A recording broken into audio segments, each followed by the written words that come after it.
The Father's Justice. My name is Daniel Brooks. I'm 58 years old, and for most of my life, I believed stability was something you built once and then protected, not something that could quietly collapse without warning. I've spent over 2 decades working as a civil engineer, the kind of job that teaches you to trust structure, logic, and routine. Bridges don't fail without signs. Foundations don't crack without pressure, or at least, that's what I used to believe. That afternoon started like any other. I was standing on a job site outside the city, reviewing measurements, listening to the steady rhythm of machinery in the background. When my supervisor walked toward me with a look I couldn't quite place, concern, hesitation, something off, he handed me the radio and said there was a call coming through. Emergency calls are never casual in my line of work. They usually mean someone's hurt, or worse. My hands tightened instinctively as I took it. "This is Daniel Brooks," I said. There was a pause, then a voice I recognized immediately. Older, fragile, but steady in a way that made my chest tighten. "Daniel, this is Mrs. Henderson. She had lived next door to us for over 15 years, the kind of neighbor who never interfered, never called unless it truly mattered." Which is why the next thing she said didn't just sound strange, it felt wrong. "I'm sorry to call you at work, but I couldn't wait. There's something about Laura you need to know." For a second, everything around me faded. The noise, the movement, even the ground beneath my feet seemed to shift. "Is she okay?" I asked, already expecting the worst. There was another pause, longer this time. "She's fine. Physically," Mrs. Henderson said quietly. "But Daniel, when you get home tonight, I need you to check your security cameras." I frowned, trying to process what she meant. "What exactly am I looking for?" Her answer came slowly, carefully, like she understood the weight of every word. "Tuesday, at 2 p.m. Just check that time." That was it. No explanation, no details, just a time, and a feeling I couldn't shake. I stood there for a moment after the call ended, staring at nothing, my mind already racing through possibilities I couldn't yet define. Because in my world, when someone tells you to check something that specific, it's nothing. And for the first time in years, I felt something I hadn't felt in a very long time. Uncertainty. I didn't wait until night. I checked the cameras the moment I got back to my truck, sitting alone with the engine off, the world outside suddenly feeling distant, unreal. My fingers moved faster than my thoughts, pulling up the security feed Laura had insisted we install last year. "For safety," she had said, "for peace of mind." I remember almost smiling at that, before everything changed. I scrolled back to Tuesday, the exact day Mrs. Henderson had mentioned, stopping just before 2 p.m. The driveway was empty at first, quiet, ordinary, exactly as it should have been. Then, 2, 3. A blue Honda pulled in slowly, like it had done this before, like it knew exactly where it was going. My chest tightened as I leaned closer to the screen. A man stepped out, late 20s, maybe early 30s, athletic build, dressed as if he had just come from a workout. There was something about the way he moved, not cautious, not hesitant, but comfortable, familiar, like he belonged there. I felt a strange resistance inside me, a part of me that didn't want to press forward, didn't want to see what came next, but I did. The camera angle shifted slightly as he walked toward the front door, and before he even had the chance to knock, the door opened. Laura stood there, waiting, not surprised, not confused, but ready. She was wearing the white dress I had bought her not long ago, the one she said made her feel like herself again. For a second, just a second, I tried to convince myself there was an explanation. A client. A friend. Something ordinary. Then she leaned forward and kissed him. Not a greeting. Not polite. But intimate. Familiar. Practiced. Something inside my chest didn't just break. It hollowed out completely. I couldn't move, couldn't look away, even though every instinct told me to stop. They stepped inside together, the door closing behind them like a quiet finality. My hands were shaking now as I switched to the living room camera. And there they were, sitting on our couch, the same place where Laura and I had spent countless quiet nights, talking about nothing and everything. She was laughing, relaxed, leaning into him in a way I hadn't seen in years. At one point, she stood up and walked toward the kitchen, returning with a bottle of wine I recognized instantly. It was one we had been saving, waiting for the right moment. I watched her pour 2 glasses, watched him take one, watched them settle back into something that looked far too natural to be new.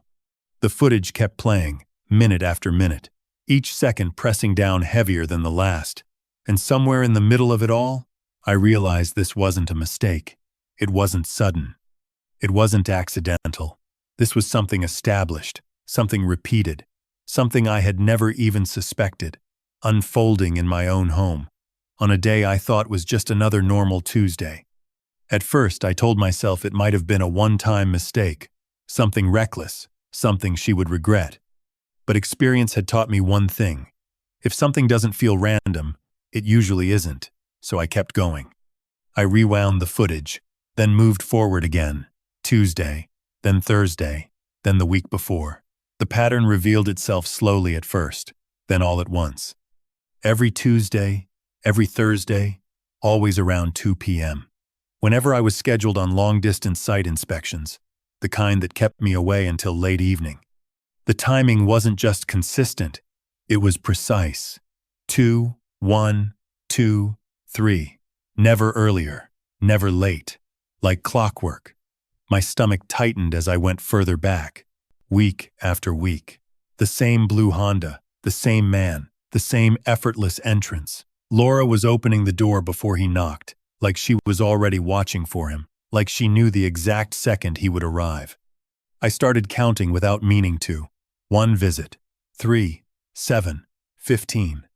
The numbers stacking in my head like data points in a report I didn't want to finish. By the time I reached the end of the 3rd month, I stopped. 42 separate visits. 42 times this had happened in my house, on my schedule, without me ever noticing.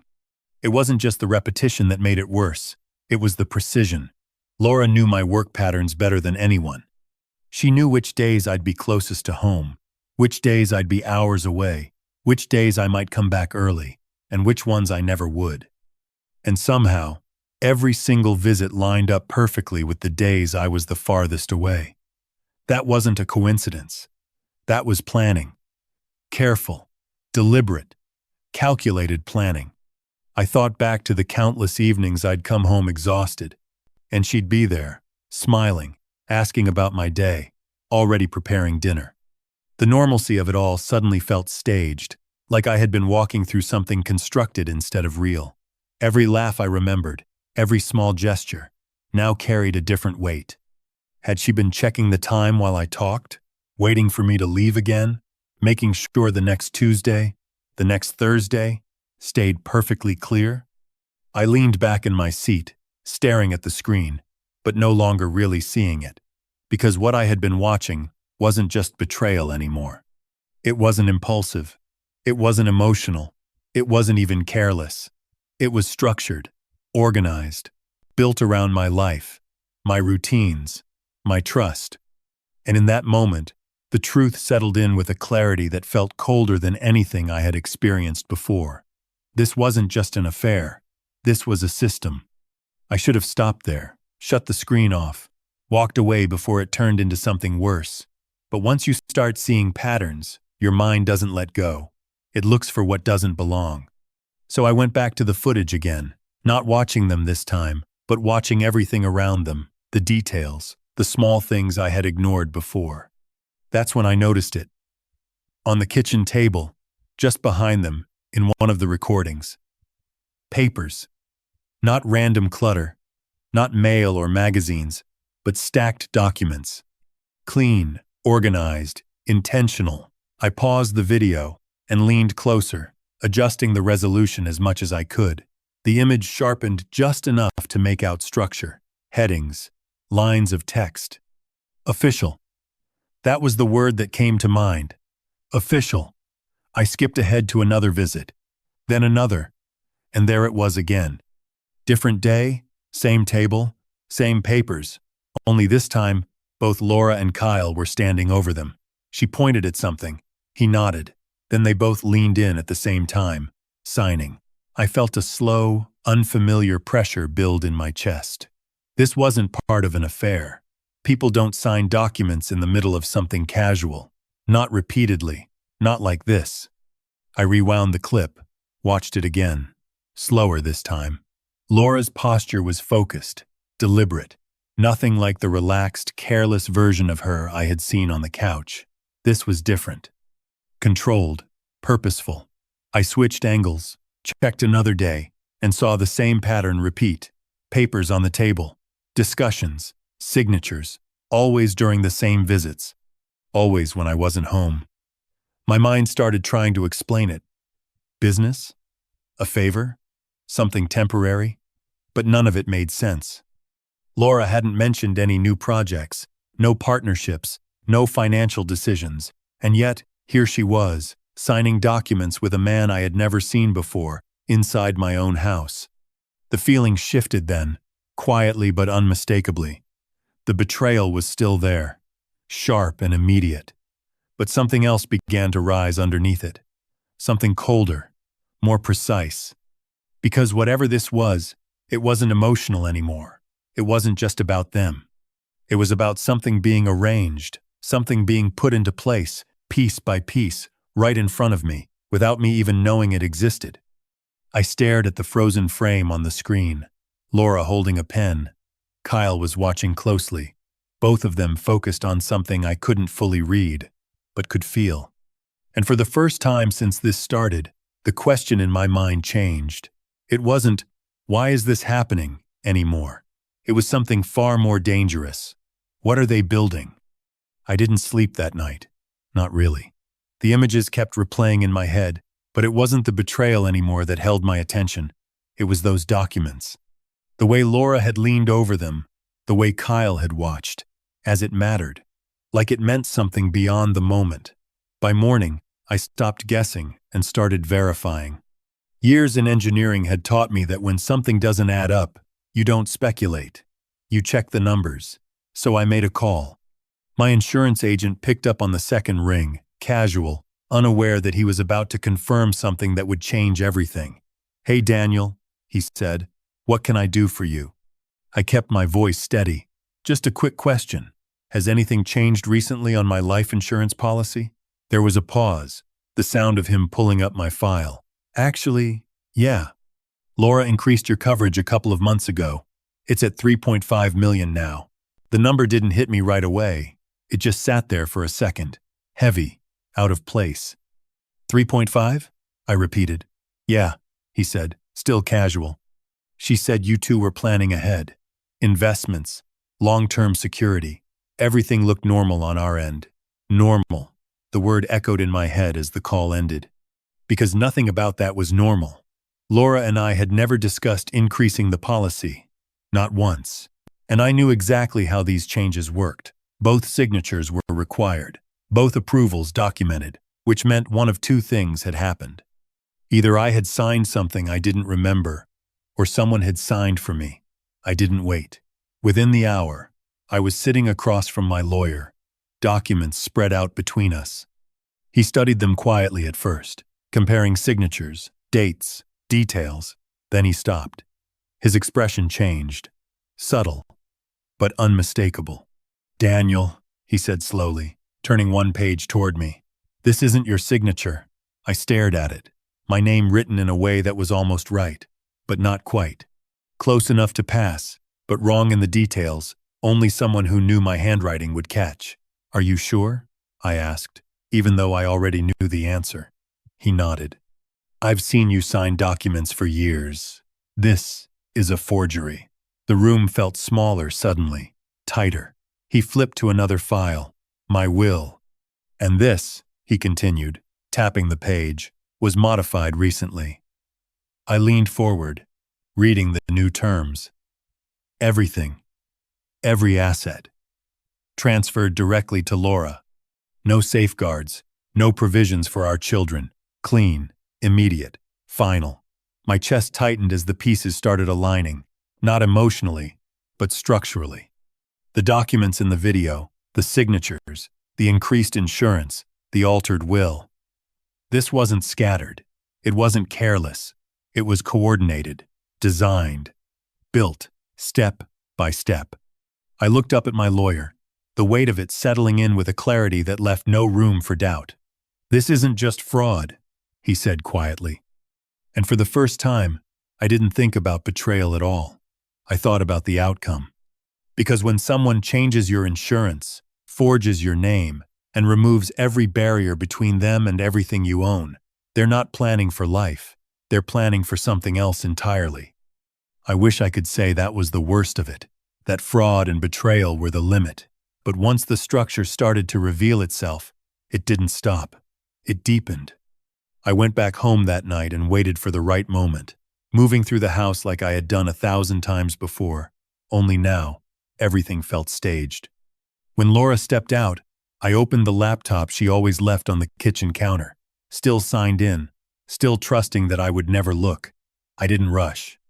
I searched carefully, the way I would analyze any system under stress. Her inbox was mostly ordinary: newsletters, casual messages, harmless conversations. But then I found him, Kyle. The emails were disguised at first, references to workouts, schedules, training sessions, nothing that would raise suspicion on its own.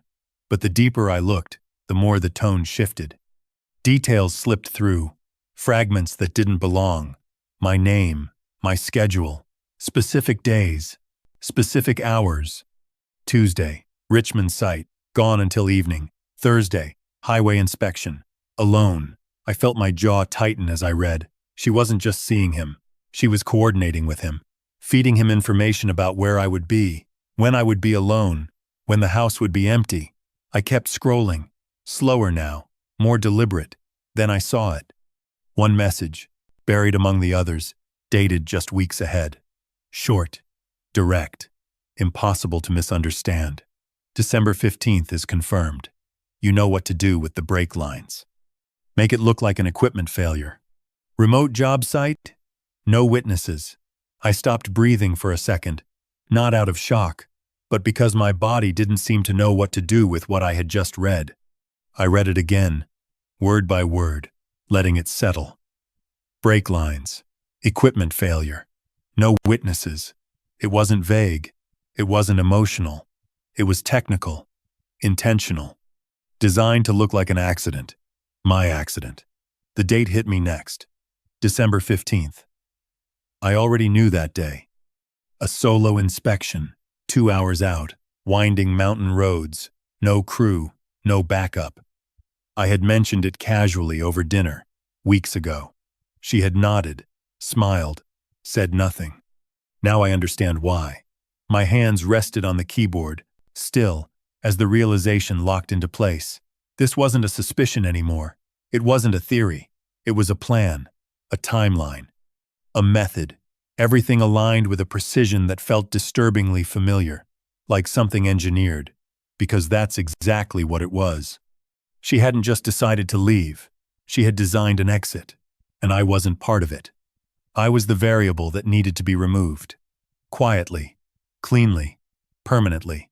I leaned back slowly, staring at the screen, but no longer seeing the words, because in that moment, the line had been crossed completely. This wasn't betrayal anymore. This was the intent. And intent changes everything. I didn't panic, not because I wasn't afraid, but because fear without structure doesn't solve anything. For 26 years, I had been trained to approach failure the same way. Identify the problem, isolate variables, document everything, and build a solution that holds under pressure. So that's exactly what I did. That night, alone in a quiet hotel room, I opened my laptop and created a new document. I titled it simply, Evidence Log.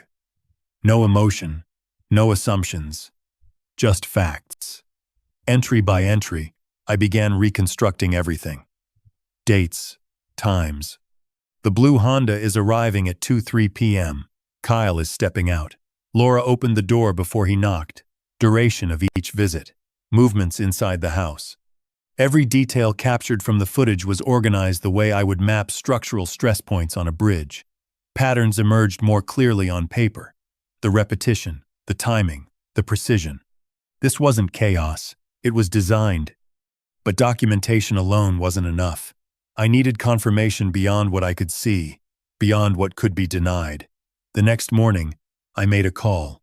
A private investigator, Ashley Coleman, former federal, specialized in fraud and covert surveillance. When we met, I didn't waste time explaining emotions. I gave her data, footage, timelines, financial irregularities, the email. She studied it quietly, then looked at me with a level of seriousness that removed any remaining doubt. "If this is accurate," she said, "you're not dealing with an affair. You're dealing with intent." I nodded. I already knew. From that moment on, everything became controlled. Ashley began pulling records, financial activity, Kyle's background, communication patterns. I worked in parallel. I installed a recorder. Small, discreet, something my lawyer insisted on. Every conversation with Laura from that point forward would be captured.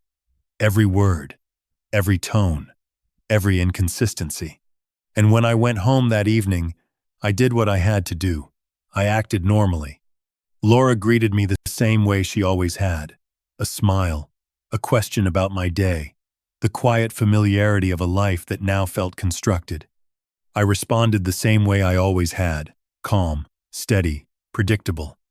I asked about her day. I listened. I nodded. I played my role perfectly, because the moment she suspected anything, I would lose the only advantage I had left: information. Days passed like that. Measured, deliberate. Every night, I updated the log. Every detail added. Every new piece of evidence, cross-referenced. Ashley's reports started coming in, confirming what I had already begun to understand. Kyle wasn't random. He was chosen. Financial pressure, debt, vulnerability. A variable that could be influenced, controlled, just like the timing of those visits, just like the plan they were building. And somewhere in the middle of it all, something shifted inside me. Quietly, but completely. I stopped reacting, stopped asking why, stopped seeing myself as the man being betrayed. Because that version of me, the one who trusted without question, was no longer relevant. In his place was someone else. Someone who understood exactly what he was facing, and more importantly, how to respond to it. This wasn't about confrontation anymore. It wasn't about emotion. It was about the outcome. And for the first time since that call from Mrs. Henderson, I wasn't the one being watched. I was the one in control. By the time everything was in place, the plan didn't feel like a risk anymore. It felt like a controlled operation. Every variable accounted for, every step mapped out with the same precision I had used my entire career. The FBI had stepped in once the evidence crossed a certain line: interstate fraud, attempted murder, premeditation. From that moment on, I wasn't acting alone. There were agents, surveillance teams, technical support, all working within a framework designed to do one thing: remove doubt. December 15th approached quietly, almost deceptively normal. I spoke about the job the way I always did, casually, predictably, mentioning the location, the distance, the fact that I'd be alone. Laura listened the way she always had, attentive, supportive, even concerned. "Be careful on those roads," she said one night, her tone soft, almost convincing. I nodded, knowing exactly what that concern was hiding. The night before, everything shifted into motion. My truck was secured, monitored, and replaced with a controlled decoy setup. Every system inspected, every potential point of failure reinforced or tracked. The goal wasn't just to prevent harm. It was to allow the plan to unfold far enough to expose it completely. At 6 a.m., I left the house the same way I always did. Quiet, routine, nothing out of place. But I didn't go to the site. I met the team a few blocks away and moved into a surveillance vehicle. Screens already active, feeds coming in from multiple angles, cameras on the house, on Kyle, on every point that mattered. Then we waited. At 8 a.m., the decoy vehicle began its route, following the exact schedule Laura believed I would be on. 20 minutes later, the call went out. Controlled brake failure, controlled crash, emergency response already in position. Everything staged to look real from the outside, but safe by design. Inside the van, no one spoke. We watched. Timelines aligned, signals confirmed, and then it happened. Laura's phone rang. An agent delivered the message. Calm, procedural. The kind of call no one ever wants to receive. There's been an accident. The vehicle went off the road. Conditions unknown. I watched her through the camera feed as she reacted. The shock, the collapse, the grief. It was convincing, almost flawless. For a moment, if I didn't know better, I might have believed it. But I kept watching. 30 seconds. Maybe less. That's all it took. The tears stopped. Her posture changed, subtle but undeniable. She stood still for a moment, then moved with purpose. No hesitation, no confusion. She picked up the phone again and dialed. Kyle answered almost immediately. "It's done," she said. No emotion this time, just clarity. The truck went off the mountain. They don't expect survivors. There was a pause on the line, then relief, excitement, confirmation. Plans began to surface. Timelines, next steps, insurance, escape. Every word recorded, every detail captured. Inside the van, the tension didn't break. It sharpened, because this wasn't a suspicion anymore. It wasn't an interpretation. It was evidence, clear, undeniable, complete. And for the first time since this began, the outcome was no longer uncertain. The moment her voice changed on that call, everything after it moved with a kind of inevitability. We didn't rush. We didn't need to. The evidence was already complete. Now it was about timing. About letting them step fully into what they believed was freedom. A few hours later, surveillance confirmed what we expected.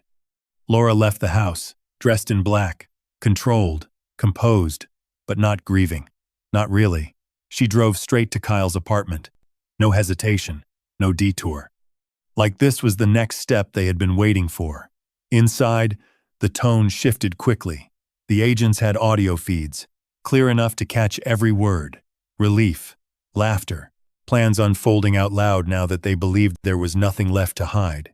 "It's done," she repeated, softer this time, almost satisfied. "We just need to wait a few days, then everything falls into place." Kyle's voice followed, excited, almost careless. Money, travel, a future already being spent in their minds. That was the signal. We moved in as a unit, quiet, controlled, precise, no chaos, no raised voices, just presence. The door opened before they expected it to, and for the first time since this began, Laura didn't have time to prepare her expression. The glass in her hand slipped, shattered against the floor, the sound cutting through the room like a clean break in something final. She looked at me, not like someone seeing a ghost, but like someone watching a calculation fail. "Daniel," she said, barely above a whisper. Kyle froze where he stood, the color draining from his face as the agent stepped in behind me, closing every exit without a word. I walked forward slowly, not out of anger, but because there was no reason to rush anymore. "You said it was done," I told her, my voice steady, controlled. The truck went off the mountain. She shook her head slightly, searching, not for the truth, but for a way out of it.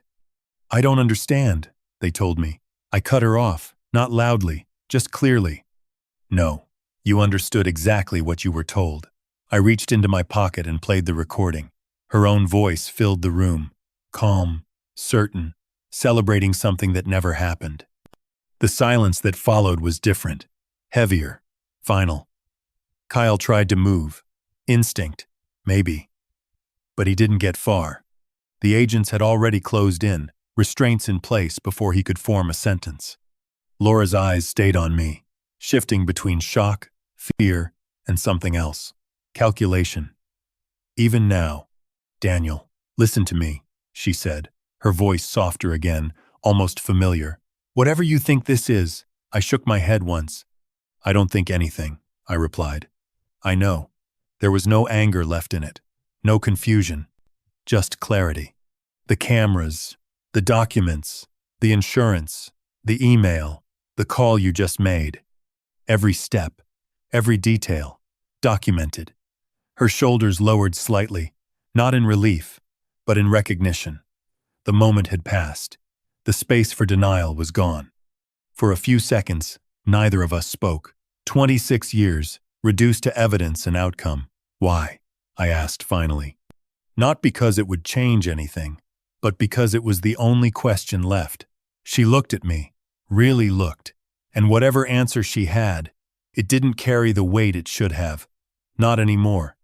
The agent stepped forward then, formal, procedural, final. And as they placed the cuffs on her wrists, I realized something with absolute certainty. This wasn't the end of a marriage. It was the end of an illusion. The trial didn't take long. Not once everything was laid out the way it had been built. Every recording, every document. 330, 330, every calculated step they thought would stay hidden became evidence that spoke louder than anything they could say. Laura was sentenced to 23 years. Kyle took a deal and received 14. In the end, it wasn't dramatic. It was procedural, final, the way truth usually is when it's complete. I sold the house not long after. Too many memories, too many moments that no longer meant what I thought they did. I moved closer to my children, started again, quietly, without needing to explain everything all at once. Some things take time to rebuild, trust most of all. But if there's one thing I learned through all of this, it's that betrayal rarely begins the moment you discover it. It begins long before, in small choices, quiet compromises, things we ignore because we want to believe everything is fine. Money can blur judgment, but it can't create loyalty. And trust. Once it's used as a tool instead of a bond, stops being trust at all. Sometimes silence isn't weakness, it's preparation.